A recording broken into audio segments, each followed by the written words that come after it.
Cet épisode répond à une demande d'Elisa 6, une abonnée de la chaîne. Il s'agit d'une affaire incroyablement bizarre qui s'est produite le 17 décembre 2013, un crime impliquant l'amour étrange d'un beau-père pour sa belle-fille. Pour ceux qui suivent les affaires criminelles, ce n'est malheureusement pas si insolite que ça, n'est-ce pas, les amis? Ce sentiment a été fatal pour Luan Rodrigues da Silva Costa, 19 ans vivant à Piernópolis, Goiás. Une sentence surréaliste que je vais vous raconter en détail. Je suis Marcos Campos, bienvenue à tous. Si vous aimez les faits divers réels, abonnez-vous à la chaîne. Nouveaux épisodes chaque semaine. Si vous le pouvez, devenez membre. Si ce n'est pas possible, pas de souci. Il suffit de laisser un like et un commentaire, même si ce n'est qu'un emoji. Et aujourd'hui, j'ai un conseil pour vous. Luan, la protagoniste de cette histoire, est la fille de Monsieur Joelio Aparecido da Costa et de Madame Sandra Rodrigues da Silva. Le couple a eu 2 enfants, Luan et un garçon nommé Luan. Mais ils ont fini par se séparer après quelques années de mariage, lorsque Luan avait 7 ans. Le divorce a permis à Sandra, 2 ans plus tard, de refaire sa vie dans un nouveau mariage. Ce deuxième mari s'appelait Joaquim Lourenço da Luz, un homme également divorcé et père de 2 enfants. Ensemble, ils ont eu un autre garçon, c'est-à-dire un 3e enfant, qui a encore renforcé la relation et les liens entre les frères. Du côté maternel et paternel, Joachim est décrit comme chercheur d'or et aussi comme employé d'une société minière. Un homme supposément bon qui a joué le rôle de père pour ses beaux enfants de manière correcte, cela jusqu'en 2013 ou un peu avant. Parmi les 4 enfants de la famille, Luan se distinguait comme la petite princesse. Pour Joachim, la petite fille était sa chouchoute, sa préférée qu'il appelait la petite blonde et l'ange de la maison. Sa mère l'appelait affectueusement « ma vie ». Elle était joyeuse et aimait la simplicité de la vie à la campagne. Mais les années ont passé et les enfants ont grandi. Ainsi, en 2013, Luan était déjà une jeune femme de 19 ans. Pleine de vie, d'activités et de projets, elle était devenue une jeune femme belle et pleine d'assurance. En 2012, elle a réussi le concours d'entrée à l'université et a commencé les études de soins infirmiers tant rêvées à l'Uni Evangelica. Cela sur le campus d'Annapolis, à environ 60 km de chez elle. Les projets de la jeune femme étaient de devenir une professionnelle sauvant des vies. Elle allait à la salle de sport, aimait et montait à cheval, participant aux cavaladas, se démarquant par sa tenue, son chapeau et ses bottes. C'est typique de Goiás. Elle aimait aussi la musique sertaneja. Il est aussi précisé qu'elle voulait déjà son autonomie financière. C'est pourquoi, le week-end, elle travaillait comme animatrice pour enfants dans une auberge de Piernópolis. Et, pour ceux qui ne le savent pas, les amis, la ville est un pôle touristique de première qualité, avec des cascades, une architecture coloniale portugaise et des festivités traditionnelles, en particulier les cavaladas, qui ont lieu pendant la fête du Saint-Esprit. Enfin, face à ce panorama général, qu'est-ce qui pourrait mal tourner dans la vie de cette jeune femme? Malheureusement, après la mort de Luan, il a été possible de comprendre tous les maillons d'une maudite chaîne criminelle. Tout ce qui se passait se déroulait déjà depuis des années à l'intérieur de sa maison. Dans l'analyse ultérieure des enquêteurs, le beau-père, Joachim, nourrissait une passion secrète et maladive pour Luan. Cela depuis que sa belle-fille était encore une enfant, et à mesure que Luan grandissait, de nouveaux sentiments sont apparus, donnant suite à cet amour maladif et inapproprié. Cela s'est intensifié parce que, comme toute adolescente, la belle-fille a commencé à avoir une vie sociale, à fréquenter des fêtes et à rencontrer des garçons. D'ailleurs, l'apparence et la sympathie de Luan les attiraient naturellement. Et ici, les gars, quand je parle de cet amour maladif et inapproprié, je me souviens aussi de cette affaire des filles là-bas à Goiânia, celles qui étaient en situation de séquestration. De nos jours, il faut faire attention à ce qu'on dit, parce qu'il y a une telle inversion des choses que tu peux encore être considéré comme quelqu'un de préjugé. Une belle fille peut épouser son beau-père, même mineur. Et alors, on va tout normaliser. Même les pires choses, je te le dis, c'est à tomber. Le témoignage de Darlene de Abreu Afonso, 23 ans, son amie de la fac, a beaucoup aidé à éclaircir le quotidien de Luan. À l'époque, la jalousie du beau-père, Joachim, a commencé à dépasser les limites. Il n'aimait pas que la jeune fille parle avec des hommes et contrôlait aussi l'heure à laquelle elle rentrait à la maison. Il restait éveillé à l'attendre et, dans certains cas, il allait même la chercher lors de fêtes. Joachim surveillait constamment sa belle-fille via son téléphone portable. Là, on ne peut plus parler d'inquiétude paternelle. Il y avait quelque chose de bien plus profond, une jalousie typique d'un petit ami. Une nièce de Joachim, Danubia Christina Dallouz, âgée de 29 ans, se souvient que son oncle était une personne calme, mais jalouse. En ce qui concerne sa belle-fille, elle a dit qu'il n'était pas comme ça avec ses propres enfants. Luan passait toujours en premier, et il est vrai que la jeune fille ne pouvait ni sortir ni tarder. Le beau-père était obsédé, il appelait tout le temps pour savoir où elle était et ce qu'elle faisait. Ses attitudes, prises isolément, pourraient sembler venir d'un père aimant, comme je l'ai dit, mais dans ce cas, ce n'étaient pas les motivations de Joachim, c'en était d'autres. Bien loin d'être de l'attention ou de la protection, c'était un désir sexuel déguisé en amour paternel. Un autre élément important de cette histoire concerne la fin d'une amourette de Luan avec un certain garçon. La jeune fille était alors très bouleversée, sans comprendre. C'est pourquoi elle a demandé à sa mère d'appeler son ex-petite amie pour découvrir ce qui s'était passé. Interrogé sur la raison de la rupture, le jeune homme a répondu ceci. À cause de son beau-père, j'ai décidé de m'éloigner. Ici, le dicton s'applique. À bon entendeur, demi-mot suffit, n'est-ce pas, les amis? Sandra, la mère de Luan, refusait malgré tout de voir de la méchanceté dans les attitudes et les paroles de son mari. D'autres événements sont également significatifs dans cette histoire et montrent, sans aucun doute, l'augmentation des tensions et des conflits internes. Dans la maison du futur assassin, la capacité de Joachim à la violence physique est aussi devenue évidente. En mai 2012, Luan est rentrée chez elle au petit matin après la fête du divin et a fermé le portail. Luan a été lâchement attaquée et a reçu un violent coup à la tête. Même dans l'obscurité, elle a réussi à percevoir que le sang jaillissait de la blessure. Luan est tombée et a crié à l'aide. Son beau-père a été le premier à arriver. Sa mère s'est réveillée ensuite et a couru pour secourir sa fille. Complètement confuse et effrayée puisque Sandra Regina dormait sur le canapé en attendant sa fille. L'agresseur est resté inconnu car la jeune femme n'avait pas de comportement à risque comme la consommation de drogue ni d'ennemis déclarés. L'attaque était un mystère. Cela aurait-il pu être aléatoire, causé par un inconnu? Bien sûr que oui. À l'hôpital, pendant qu'on lui faisait 37 points de suture à la tête, Luan revivait mentalement les événements de cette nuit-là. La peur, la surprise et l'inquiétude. La jeune fille et surtout sa mère essayaient de comprendre ce qui s'était passé. C'est ce dont je vous ai parlé, n'est-ce pas, les amis? Tout cela était très étrange. De nulle part, quelqu'un caché à la porte de la maison a agressé la jeune fille sans raison apparente.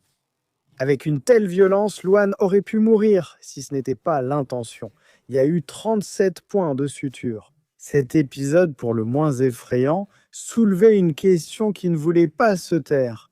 Pourquoi les chiens n'ont-ils pas aboyé?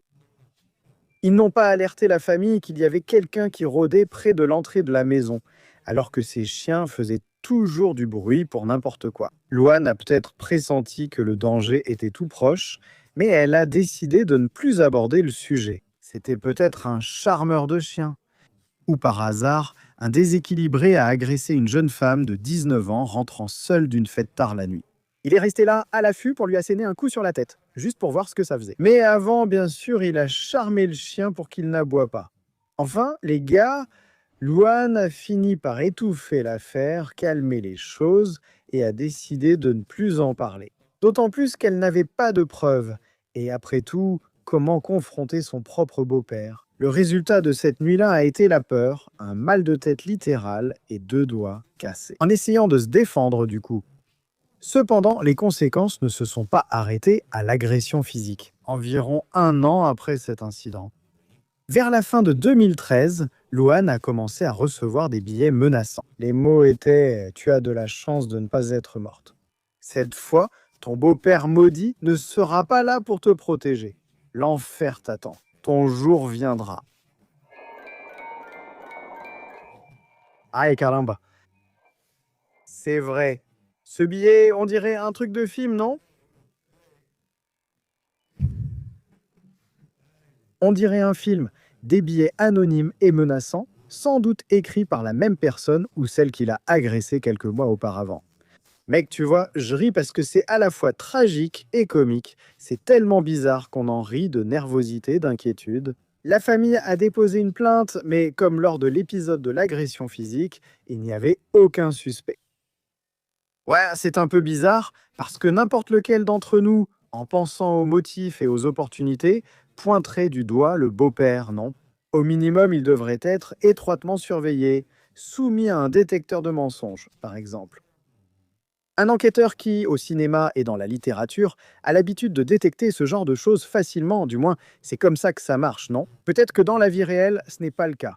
Du moins, ce n'est pas ce qui apparaît dans les sources. Nous arrivons donc à l'ultime coup de cet épisode lamentable, l'ultime coup de Joaquim Lourenço Daluz, lorsque, le 17 décembre 2013, il a demandé à sa belle-fille de l'accompagner jusqu'au Morro do Frota, une zone de forêt dense située à environ 10 km du centre-ville. Il a dit vouloir prendre des photos pour les publier sur un réseau social.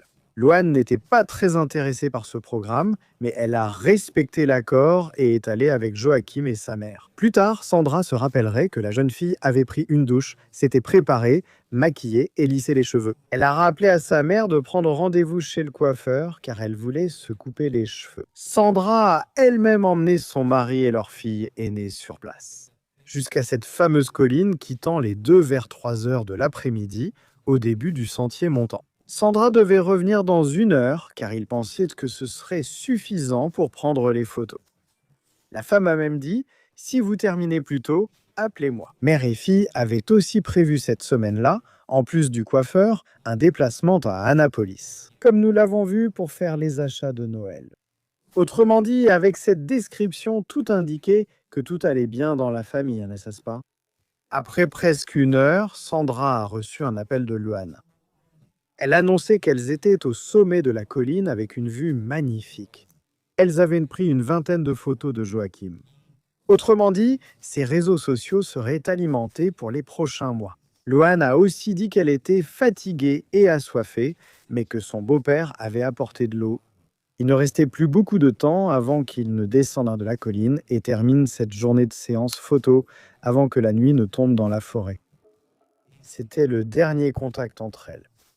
45 minutes plus tard, Sandra a appelé sa fille, mais elle n'a plus réussi à parler ni avec son mari, ni avec sa fille. Malgré cela, Sandra s'est rendue sur le lieu de rendez-vous et a attendu, mais personne n'est venu. Personne ne répondait au téléphone portable, la nuit tombait et l'inquiétude ne faisait qu'augmenter. Et ainsi, en un instant, la vie a changé. La promenade, l'aventure photographique se sont transformées en une affaire de police. Sandra a demandé de l'aide. Des policiers et des pompiers se sont dispersés dans la forêt et ont poursuivi les recherches jusqu'après minuit. Mais comme il s'est mis à pleuvoir fortement ce jour-là, les équipes de secours ont dû interrompre leur travail. Sans visibilité, ils sont retournés sur la colline le lendemain matin et ont alors découvert une scène horrible. Le matin du 18, le téléphone de Sandra a sonné. C'était une voix masculine inconnue annonçant que les deux, son mari et sa fille, avaient été retrouvés morts. Avant d'aller à l'institut médico-légal pour récupérer les affaires de sa fille, comme un collier cheval, une bague et un piercing, elle a appris les détails macabres de l'événement. Le corps de Luan se trouvait dans une zone difficile d'accès sur la colline, mouillée par la pluie et complètement couvert de terre. Les mains et les jambes étaient attachées avec une corde, et au niveau de l'abdomen, il y avait une grande blessure. Les viscères, les organes internes, s'en échappaient. Il y avait du sang partout et des brûlures inhabituelles sur les bras, le cou et le visage. Une scène extrêmement choquante. Quant à Joachim, qui avait 47 ans, le mari et beau-père a été retrouvé avec la bouche bâillonnée et attaché à Luan, avec une chaîne et un cadenas. Ils étaient face à face, comme s'ils avaient été placés dans une étreinte mortelle. L'homme avait un trou dans la région de l'abdomen et le visage partiellement détruit. Cependant, les secouristes se sont vite rendus compte qu'il n'y avait aucun signe de lutte, d'abus ou de traînée sur le sol. Des signes qui seraient attendus sur une scène de crime aussi grotesque que celle-ci. Attends un peu, on va déjà parler des hypothèses de policières et des exclusions. Près des corps, un briquet rouge a été retrouvé, ainsi qu'une tente de camping et une arme. D'après les blessures, la thèse initiale de la police était une mort par coup de couteau, un double homicide. Mais l'autopsie réalisée par l'Institut médico-légal d'Annapolis a apporté de nouvelles informations au commissaire de Pirénopolis, le docteur Rodrigo Luis Jaime. Le médecin légiste et les experts médico-légaux ont informé que les blessures des victimes n'étaient compatibles avec aucune arme blanche.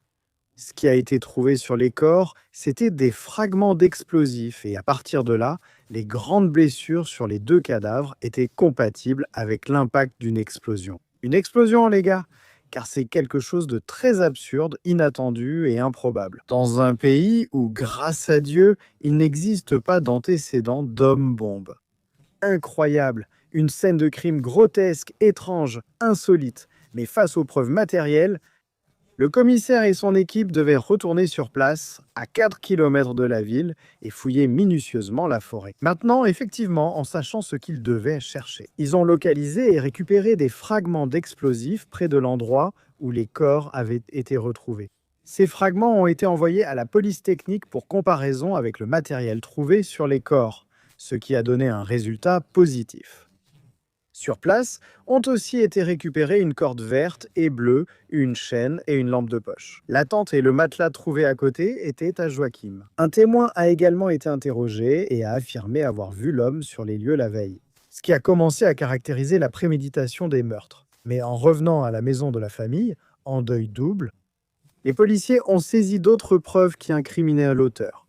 Une corde identique à celle qui liait les deux corps. Pour compléter les preuves matérielles, un morceau de chaîne identique à celui de la scène du crime était aussi présent. L'enquête n'a été officiellement conclue qu'un an après le crime. Et il ne restait aucun doute que tout le matériel de la scène appartenait à Joachim. Il a été désigné comme l'auteur intellectuel et matériel de l'assassinat de Luan, suivi de son propre suicide. Comme il travaillait dans une entreprise minière, l'homme avait un accès facilité aux explosifs. Ainsi, les aspects liés aux moyens et aux opportunités pour le crime ont été clos. La motivation retenue fut la passion maladive de Joachim pour sa belle-fille. Pas pour des abus avérés, mais par excès de jalousie. Il a également été désigné comme l'auteur de l'agression précédente et des lettres de menace. Vous vous souvenez, n'est-ce pas ? C'est pourquoi les chiens de la famille n'ont pas aboyé lorsque la jeune fille a reçu ce coup sur la tête. Selon les enquêteurs, l'homme avait presque tout prévu. Il a agi de manière dissimulée, préparant la scène du crime pour tromper l'enquête. Et ainsi, garantir le paiement de l'assurance vie qu'il avait souscrite avant le crime au bénéfice de ses enfants. Mec, c'est dingue, waouh! On suppose que Luan a été drogué avec du clonazepam mélangé à l'eau que son beau-père lui a offerte là-haut sur la colline. Pendant la promenade et les photos, ce qui expliquerait l'absence de signes de lutte. Un scénario de la vie réelle qui pourrait facilement se retrouver au cinéma, dans un film à suspense dramatique. Il subsiste la nostalgie, la douleur et la souffrance des proches et amis. Le père biologique, le chauffeur de taxi Joelio Aparecido da Costa, a parlé à sa fille la veille de sa mort. La jeune fille était joyeuse et enjouée, et c'est ce souvenir qu'elle lui a laissé à garder éternellement dans son cœur. La famille de Joachim a toujours pensé qu'une autre personne était impliquée dans le crime. L'une de ses sœurs, Madame Josefa Santana Abadia, a évoqué la tristesse persistante. Joaquin, l'avant-dernier de 6 enfants, aimait pêcher, était joueur et apprécié de tous. Sa mère, la grand-mère adoptive de Luan, avait 81 ans à l'époque, et seulement 4 mois après la tragédie, elle est décédée. De chagrin, Sandra Regina, la veuve et mère, a parlé de nombreux regrets personnels. Elle a insisté pour que Luan soit enterré, avec le chapeau blanc préféré de sa fille. La femme a gardé en mémoire les derniers mots de sa fille « Maman, je t'aime énormément ». Franchement, quelle histoire triste, n'est-ce pas, les gars? C'est lamentable de voir comment l'esprit d'une personne peut la mener dans une impasse, sur un chemin sans retour.